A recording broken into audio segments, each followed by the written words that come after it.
Welcome to KwikBites from Jamaica, your go-to podcast for quick, insightful conversations on the latest trends, intriguing stories, and topics that matter to you. Whether you're taking a break or on the move, we're here to keep you informed and entertained in 10 minutes or less. Let's dive in. Blessings, Jamaica, the land of reggae, Rastafarian culture, and breathtaking beaches. Land of my birth, home to jerk chicken, the spicy, smoky delight that brings people together. And, let's be real, enough political drama to make a reality TV producer blush. From heated debates in Parliament to street protests, the political landscape is as vibrant as the island itself. Even though I haven't lived in Jamaica for years, man, a piece of my heart still beats to the rhythm of that island. The memories, the culture, the people, they're all a part of me. But lately, that rhythm's been a little off. The island's heartbeat seems to be struggling to find its steady pace. Headlines coming out of Jamaica have been a roller coaster, from corruption scandals to glimmers of hope and education. It's a mix of highs and lows that keeps you on the edge of your seat. Growing up, I saw firsthand how these issues play out in real life. It's personal, you know? The struggles and triumphs of the island are etched into my soul. It's the uncle who can't get ahead because of systemic corruption, the barriers that hold back potential and dreams. It's the fear that creeps in when you hear about crime, the uncertainty that shadows the night. But it's also the incredible resilience of the Jamaican people, the way they find joy and community even in the toughest times. The laughter, the music, the dance, it's all a testament to their spirit. That's what I want to unpack in this podcast, the layers of complexity that make up the Jamaican experience. It's a look at the good, the bad, and the complicated realities facing Jamaica today. From the pristine beaches that attract tourists to the impoverished areas that tell a different story. It's about how those of us in the diaspora can stay connected, informed, and engaged in the fight for a brighter future. How we can contribute to the island's progress from afar. Because at the end of the day, Jamaica's story is our story too. Let's get into it. Let's explore the heartbeat of the island and the blues of the diaspora, and find ways to make a positive impact. One of the biggest issues plaguing Jamaica, and honestly, so many other countries, is corruption. It's a pervasive problem that seeps into every level of society, from the highest echelons of government to the everyday lives of ordinary citizens.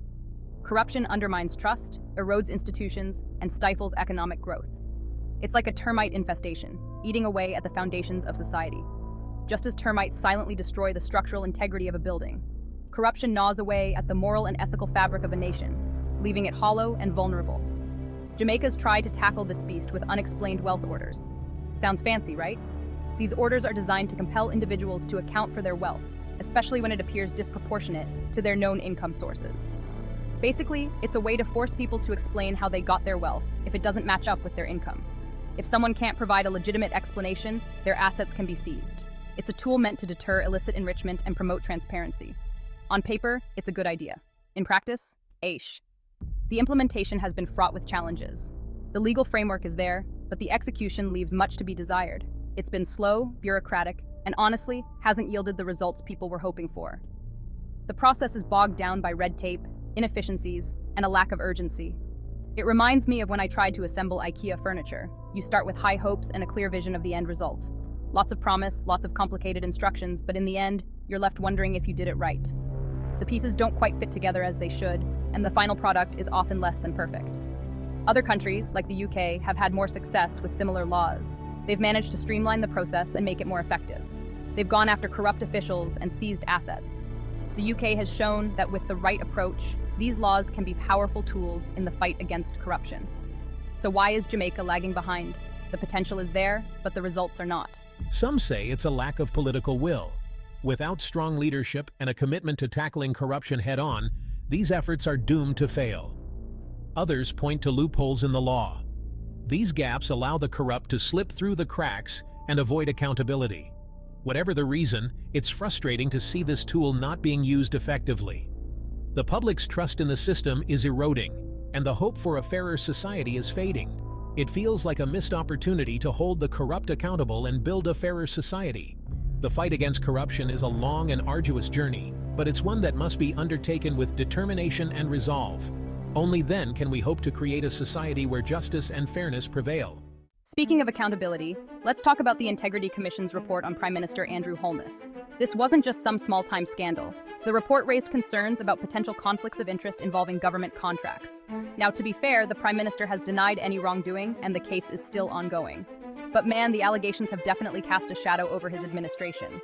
It's a blow to public trust, especially when people are already struggling with the high cost of living and other issues. Experts are divided on the long-term impact of this scandal.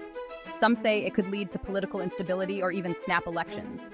Others believe it might actually be a catalyst for reform, forcing the government to take ethics and transparency more seriously.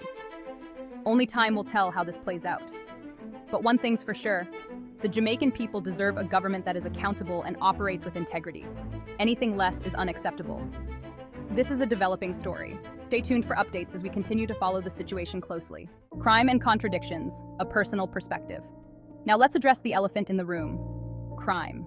Jamaica has struggled with high crime rates for years, and it's no secret. When I visit, I still feel that familiar pang of caution, that awareness of my surroundings that's ingrained in you. But here's the thing, it's not as simple as the headlines might make it seem. The media often paints a picture of a country overwhelmed by crime, but there's more to the story. While certain types of crime are still a major concern, there have been some improvements in recent years. Efforts by local communities and law enforcement have started to make a difference. The murder rate, for example, has actually gone down. This is a significant achievement considering the challenges faced. I remember visiting family in a rural community a few years ago. The contrast between urban and rural life in Jamaica is striking. It was a world away from the hustle and bustle of Kingston. The pace of life was slower, and there was a palpable sense of peace. People knew their neighbors, looked out for each other, and there was a real sense of community safety.